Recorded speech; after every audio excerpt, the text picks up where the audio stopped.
Hi, I'm Rob, and in this Gems of War video, I'm going to show you the team I'm going to use to get this journey over the 20,000 miles travelled mark.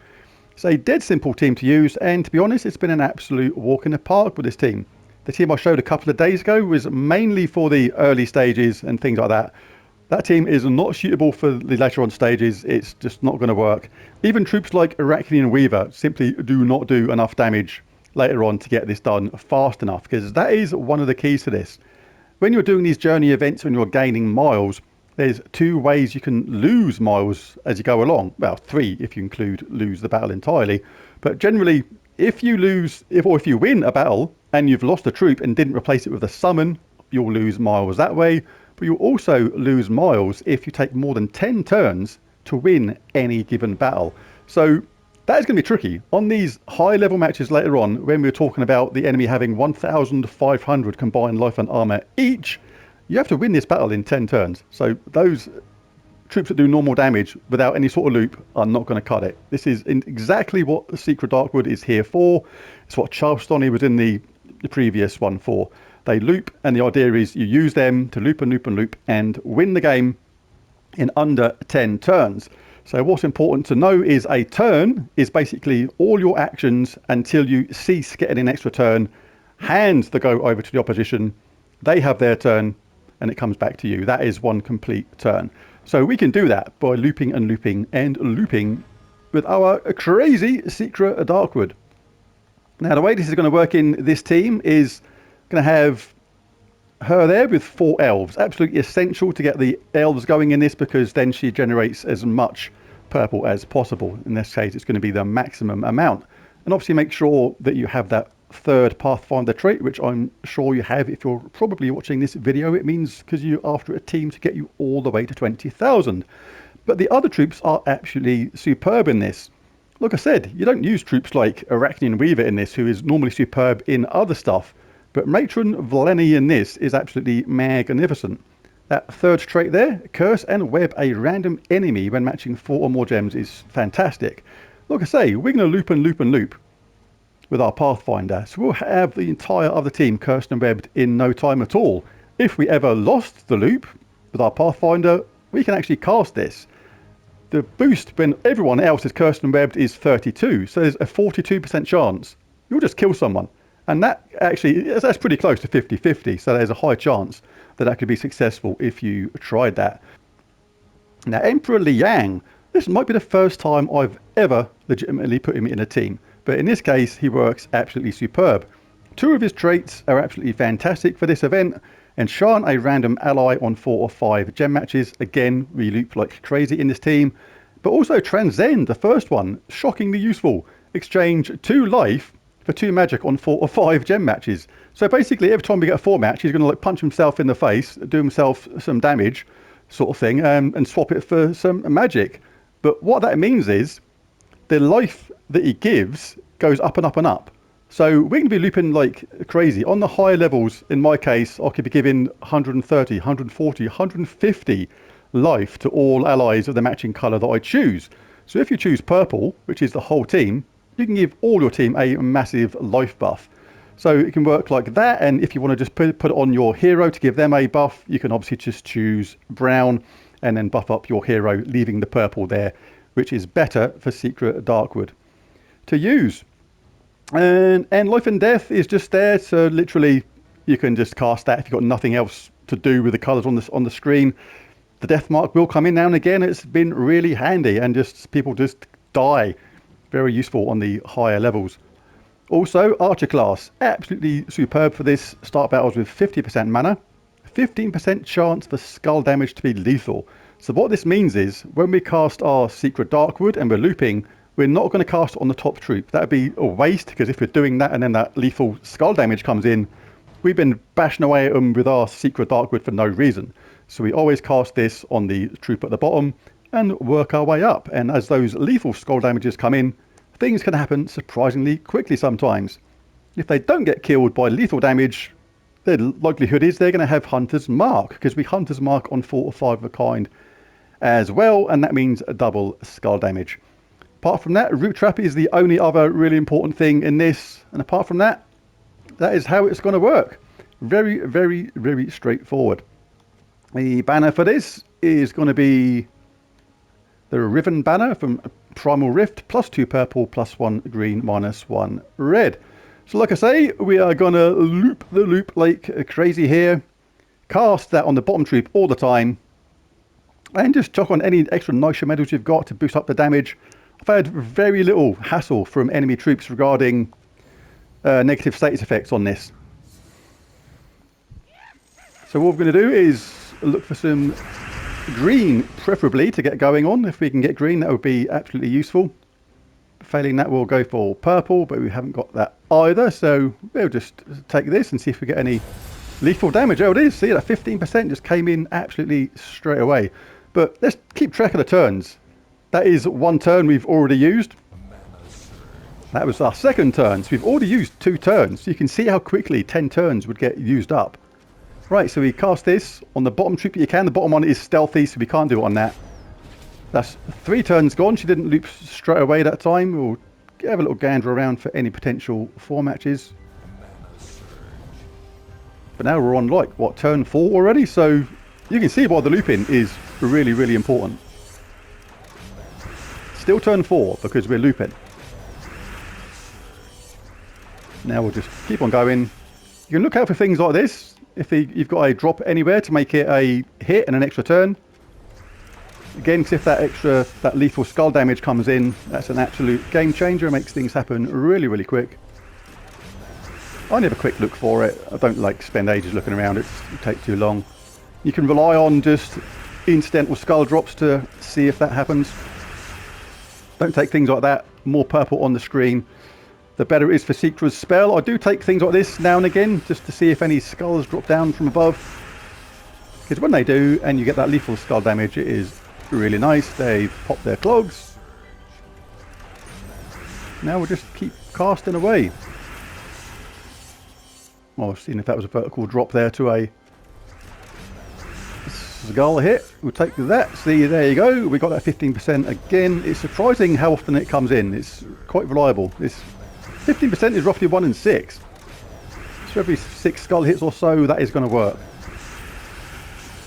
And ultimately make short work of the opposition. And normal skull hits. We've got Hunter's Mark most of the time as well, which we can do like that. So there it is. There's the 120 miles for that, because that was comfortably under 10 turns. 120 miles travelled. Continue. 20,400 miles travelled. I'm waiting for my trophy pop-up. Where is it? When does it come up? It might come up in a minute. Who knows? Anyway, so we'll do the boss now. This is the harder one. So this is 75 miles. So multiplied by 3 because of our Pathfinder bonus, we're 225 miles. If we can get this done under 10 turns. Sometimes worth a quick look to see if there's anything there which could be a hindrance. I've gone 3 times nicer at the moment. If anybody does freeze at any point, that is the main pain for this, because you want to actually obviously stop that as quickly as you can with Orpheus maybe.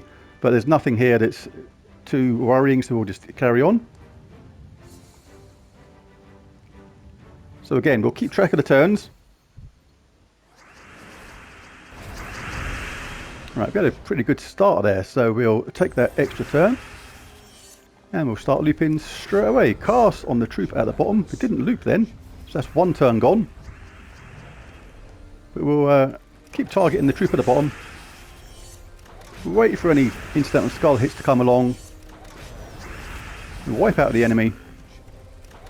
And if not, the chances are they'll be hunters marked, so they'll be taking extra damage anyway. Just keep a casual lookout for any 4 matches on skulls. Like I say, an all elf team, she is going to loop and loop and loop. Yep, it is slightly slow going, but there's no choice if you want to not lose miles on this. Any other method, you are absolutely going to lose miles. Because I can't see any other way in getting this done in under 10 turns. Even like Trickster's Shot, where you strip away all the armour, is not going to work, because you can strip away the armor and do some damage, but the enemy is still going to have a hell of a lot of life back. Life steal, there you go, there's the old lethal damage in play. I think that was turn 2, is this turn 3 now? Can't remember, but let's pretend it's turn 4 just to give ourselves a little bit of leeway.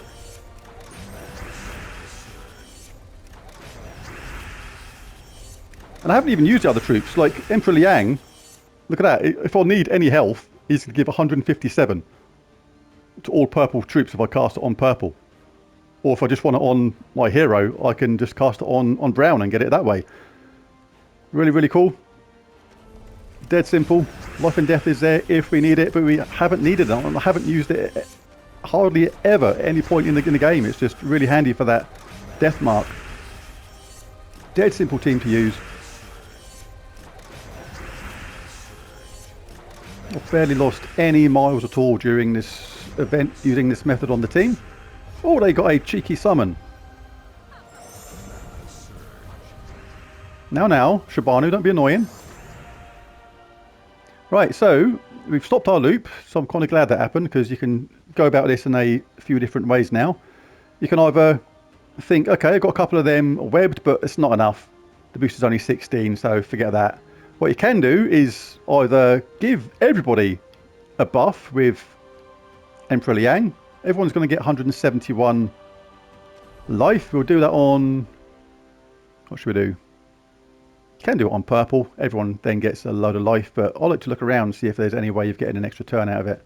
But we'll do it on purple anyway, just for the effect. Everyone's got a big bunch of life. And we can start the loop again. May not loop straight away because of the lack of a purple, but it will do on the next round when we get her going again. Wouldn't it be weird if this is the first one where I've taken more than 10 turns? I haven't counted how many it is actually, I've kind of lost track, but it's probably about 7 or 8 now. I think it's probably quite close. Provided we keep looping and get a little bit of luck come in with those lethal skull damages, we should be alright. See, what I would have done if I wasn't making this video, and I would have paid more attention to it, because it's too easy to be distracted and not concentrate properly when making these videos, is I probably would have changed my target to Shibanu Vespera, because you should do that. Anybody that's got a chance of a summon like that, then you should actually be targeting them first and foremost in a way. Same as there was one battle I had earlier where there was hiking Iron Gut there, and he was right at the top, so I did actually target the top troop because I didn't want to get him charged, because he had something like 300 and something attack, which basically means he was guaranteed a devour. So absolutely do not follow this method, you know, no matter what. There'll be times when you absolutely do want to target the top troop, like if you get a hiking Iron Gut at the top. Loop him to death, get him out of the way first, because he's got a guaranteed devour above 100 attack, obviously, the way his spell works. But yeah, I think, oh, I was just about to say, I think we're going to be alright to do this, and I'd let him back in again.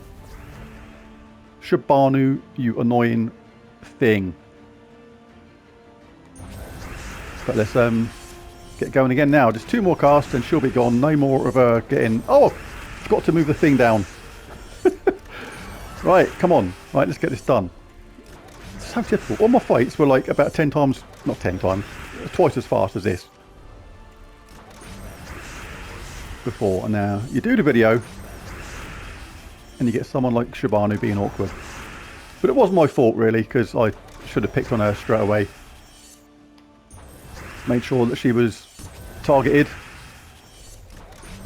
Stop her doing those summons. If I'd picked on her straight away, those summons wouldn't have happened and the whole thing would have been loads faster. Why did I take that 4 match? Didn't need to do that. Anyway, so got that done. I think I would have lost some miles there, to be honest. No, that was still under 10 rounds. Amazing. Or 10 turns. So there is some leeway, providing you keep on looping. I've still got the maximum miles. That is really good. And there it is. There's the team. You can grab your rewards at the end. I've already done that. And yeah, I'm doing pretty good in this. I just didn't have that trophy yet. So I just wanted to get the 20,000 miles and show a cool team to do it with. Well, there's a video. If you enjoyed it or found it useful, helpful, any of those things, share it with your guild, tell your mates, tell your dogs, cats, budgies, goldfish, random people in the street maybe. No, don't do that. They'll probably think you're a bit weird. But anyway, thanks for watching the video, and I'll catch you again next time. Bye for now.